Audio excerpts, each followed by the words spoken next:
వెంకీ మల్లీశ్వరి కిచెన్కి స్వాగతం అండి. ఈరోజు మనం చేసుకోబోయే రెసిపీ పెరుగు పచ్చడి చూపిస్తున్నానండి. హాఫ్ లీటర్ పాలు తీసుకున్నానండి. పాలుని ఎలా తోడుపెట్టుకున్న తర్వాత మళ్ళీ మనం పెరుగు పచ్చడి ఎలా తయారు చేసుకోవాలి అని మొత్తం కూడా క్లారిటీగా వీడియో చేస్తానండి. చూడండి, హాఫ్ లీటర్ పాలు తీసుకుని బాగా మరగబెట్టుకుని గోరువెచ్చగా అయ్యే వరకు చూసుకున్నానండి. ఇదిగోండి, వేలు పెట్టి చూసుకోవాలి, గోరువెచ్చగా ఉండాలి పాలు తోడుపెట్టే ముందు. ఇప్పుడు తోడుపెడుతున్నానండి పెరుగు. ఇదిగోండి, పెరుగు ఒక 2 టేబుల్ స్పూను పెరుగు వేసానండి. 2 టేబుల్ స్పూన్ పెరుగు వేసాను. 2 టేబుల్ స్పూన్. ఇదిగోండి, వేసిన వెంటనే ఇలా కలుపుకోండి, చక్కగా తోడెడుతుంది. మూత పెట్టేసి 4 అవర్స్ పక్కన పెట్టేద్దామండి. 4 అవర్స్ పక్కన పెట్టి వెంటనే మీకు పెరుగు పచ్చడి చేయడం చూపిస్తానండి. మళ్ళాను ఇదిగోండి, తోడు పెట్టాం కదా, ఒక 4 అవర్స్ పక్కన పెట్టేస్తున్నానండి. మళ్ళీ పెరుగు అయిన వెంటనే చూపిస్తాను. ఇప్పుడు ఇదిగోండి, 4 అవర్స్ అయ్యింది, చూద్దాము. అదిగోండి, పెరుగు చూసారా, చక్కగా తోడుపడింది. ఇప్పుడు దీన్ని వేరే బౌల్లో వేద్దామండి. ఇప్పుడు పెరుగు పచ్చడి అంతా కూడా కావాల్సిన ఇంగ్రీడియంట్స్ అంతా చెప్పేస్తాను. ఇదిగోండి, హాఫ్ లీటర్ పెరుగు తీసుకున్నాం కదా, హాఫ్ లీటర్ పెరుగులోకి కావాల్సిన ఇంగ్రీడియంట్స్ పెరుగు పచ్చడికి. ఇదిగోండి, ఒక 5 ఎండుమిరపకాయలు తీసుకున్నాను, చిన్న చిన్న పీసులుగా కట్ చేసుకోవాలండి, బాగా చిన్నవి. 2 టేబుల్ స్పూను సాయి మినపప్పు, 1 టేబుల్ స్పూన్ జీలకర్ర, 2 టేబుల్ స్పూను పచ్చిశనగపప్పు, ఒక 4 టేబుల్ స్పూన్ ఆయిల్ తీసుకున్నానండి. 20 గ్రాములు అండి మెజర్మెంట్లో ఇది. ఇంగువ వచ్చేసి 2 చిటికలు ఇంగువ తీసుకున్నానండి. 1/2 టేబుల్ స్పూన్ పసుపు తీసుకున్నాను. 1 టేబుల్ స్పూన్ సాల్ట్ తీసుకున్నాను. ఆవాలు వచ్చేసి 1 టేబుల్ స్పూన్ తీసుకున్నానండి. కొద్దిగా చిన్న అల్లం ముక్క తీసుకుని ఇలా తురుముకుని చిన్న చిన్న ముక్కలుగా కట్ చేసుకున్నాను. ఒక 2 పచ్చిమిర్చి చిన్న చిన్నగా కట్ చేసుకున్నానండి. కరివేపాకు, పైన గార్నిష్ కొద్దిగా కొత్తిమీర అండి, కొంచెం చిన్ని ఉల్లిపాయ, ఒక ఉల్లిపాయలో సగం ముక్క ఇలా చిన్న చిన్నగా కట్ చేసుకున్నానండి. ఇవి తయారు చేయడం అంతా కూడా, వేయించడం ఎలా తయారు చేయాలి పెరుగు పచ్చడి కూడా మొత్తం అన్నీ కూడా మీకు పర్ఫెక్ట్ రీతిలో మొత్తం అంతా కూడా వీడియో చేస్తున్నానండి, గమనించండి. పదండి తయారు చేద్దాం. ఇదిగోండి, పెరుగు ఉంది కదా, ఇప్పుడు దీన్ని ఇదిగోండి వేరే దాంట్లోకి మారుస్తున్నాను. ఇదిగోండి, వేరే గిన్నెలోకి వేసానండి, కొంచెం వెడల్పాటి గిన్నెలోకి. ఇంకా వాటర్ పడుతుంది కదండి మరి. ఇదిగోండి, ఈ పెరుగుని ఒకసారి ఇదిగోండి ఒక చిన్న బిస్కర్ తీసుకుని ఇదిగోండి ఇలాగ చేసుకోవాలి. కవ్వం కింద కవ్వం ఉన్నా పర్లేదండి. ఒకసారి పెరుగుని ఇలా కలుపుకోవాలండి. గడ్డలుగా ఉంటుంది కదా. మీకు ఈ పెరుగు తోడెట్టడం అవి చూపించాలని ఇలా వీడియో చేస్తున్నానండి. కొంతమంది ఎవరైనా రానివారు, నేనైతే గేదె పాలు అవి వేయించుకుని డైలీ తోడెడుతూ ఉంటానండి. అందువల్ల నేను ఈ పెరుగు తీసుకున్నాను. మీకు ఇన్స్టెంట్గా మా ఇటు మార్కెట్లో దొరుకుతున్నాయి కదండి, విశాఖ కానీ తిరుమల, వల్లభా అయితే చక్కగా ఉంటుంది. ఇప్పుడు దీనికి కొంచెం వాటర్ కలుపుదామండి. మనం ఎంతమంది ఉన్నారో దాన్ని బట్టి చూసుకుని. పెరుగు పచ్చడి కూడా ఎక్కువ పలచగా ఉండకూడదు. ఇదిగోండి చిన్న గ్లాసు వాటర్ పోస్తున్నాను. ఇదిగోండి, వాటర్ వేసుకున్నాం కదా, ఇదిగోండి కలుపుకోండి. ఇదిగోండి, ఈ మాదిరి ఉండాలండి. బాగా చిక్కగా కాదు, బాగా పలసగా కాదు. మనం వేసుకు తినడానికి ఇది చేసుకోవాలండి. పెరుగు పచ్చడి మజ్జిగ చారు అని కూడా అంటారు.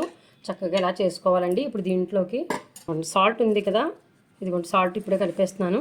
1 టేబుల్ స్పూన్ ఇచ్చానండి మెజర్మెంట్లో. మీకు అలా ఉండాలి, బాగా పలచగా కాదండి, ఇలాగా చిక్కగానే ఉండాలి కొంచెం. ఇప్పుడు మూత పెట్టి పక్కన పెడుతున్నాను. ఇప్పుడు తాలింపు వేయడం చూపిస్తానండి, పదండి. ఒక పెనం తీసుకున్నామండి. ఇప్పుడు స్టవ్ ఆన్ చేస్తున్నాను. ఇదిగోండి, ఆయిల్ తీసుకున్నాం కదండి పోపులు వేపడానికి. ఆయిల్ వేసాను. రాగాను ఎండుమిర్చి తుంచుకుందామండి. ఇదిగోండి, ఆయిల్ వీటెక్కింది. ఇప్పుడు పచ్చిశనగపప్పు వేసాను. చక్కెర తీసుకుని వేస్తున్నాను. స్టవ్ మీడియంలో పెట్టుకుని వేపుకోండి, చాలా బాగుంటుంది, బాగా వేగుతాయి. ఇదిగోండి, బాగా వేగుకొని ఇవ్వకుండా ఇవ్వండి. సాయమనపు పప్పు ఉంది కదా, అది వేసాను. దోరగా వేయించుకోవాలండి, చాలా బాగుంటాయి ఈ పప్పులు. జీలకర్ర వేస్తున్నాను. దోరగా వేగాయి పప్పులు. ఇప్పుడు జీలకర్ర వేసాను, ఆవాలు వేసాను, ఎండుమిరపకాయలు తెచ్చి పెట్టుకున్నాం కదండి, అవి కూడా వేసాను. కారం సరిపోతాయండి, కారం ఏమి సపరేట్గా చూపించలేదు. వేసుకునేవారు ఒక 1/4 టేబుల్ స్పూన్ అలా వేసుకోవచ్చు. ఎండుమిరపకాయల కారం, అల్లం ఫ్లేవరు, మొత్తం పచ్చిమిర్చి అన్నీ కూడా కారం అవి కరెక్ట్గా సరిపోతాయండి. ఉల్లిపాయ ముక్కలు వేస్తున్నాను. వేగినట్టుగా ఉంటే అలాగా ఆనియన్స్ చాలా బాగుంటుందండి పెరుగు పచ్చడిలోకి. ఎక్కువ వేగిపోనివ్వద్దు. తాలింపు కూడా అసలు మీరు చాలా దగ్గరుండి ఒక 5 నిమిషాల్లో 10 నిమిషాల్లో అయిపోతుందండి. మనం ఒక 5 నిమిషాలు కానీ, ఇప్పుడు మనకి తాలింపు వేయడమే తరువాయి, పెరుగుతో పెట్టడం ఒకటే లేట్ అవుతుంది. వండు వేగాయి కదా, ఇప్పుడు అల్లం, పచ్చిమిర్చి, కరివేపాకు కూడా వేసేసాను. కరివేపాకు మొత్తం చిన్నవి అయితే చిన్నకైతే వేసేయండి, లేదా పెద్ద అయితే కొంచెం కట్ చేసుకుని వేసుకోండి ముక్కలుగా, చాలా బాగుంటుంది. ఈ అన్ని ఫ్లేవర్తో మజ్జిగ చాలా బాగుంటుందండి పెరుగు పచ్చడి. బాగా త్వరగా వేగాయి. ఇప్పుడు పసుపు తీసుకున్నాం కదండి, పసుపు వేసాను. సాల్ట్ అయితే ఇందా పెరుగులో కలిపేస్తాం కదండి. ఇప్పుడు ఇదిగోండి, ఇంగువ కూడా తీసుకున్నాం కదా, ఇప్పుడు వేయాలి తాలింపులో. పెరుగు పచ్చడిలోకి పసుపు ఇంగువేనండి ఎక్కువ అసలు తెలుగు వారికి చాలా టేస్ట్గా ఉంటుందండి.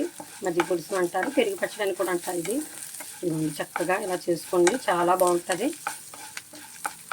పల్లీలు వేసి పని లేదండి, ఇదే స్టైల్లో నేను ఇంకా చాలా రకరకాలుగా పెరుగు పచ్చడి తయారు చేస్తాను ఇంట్లోని.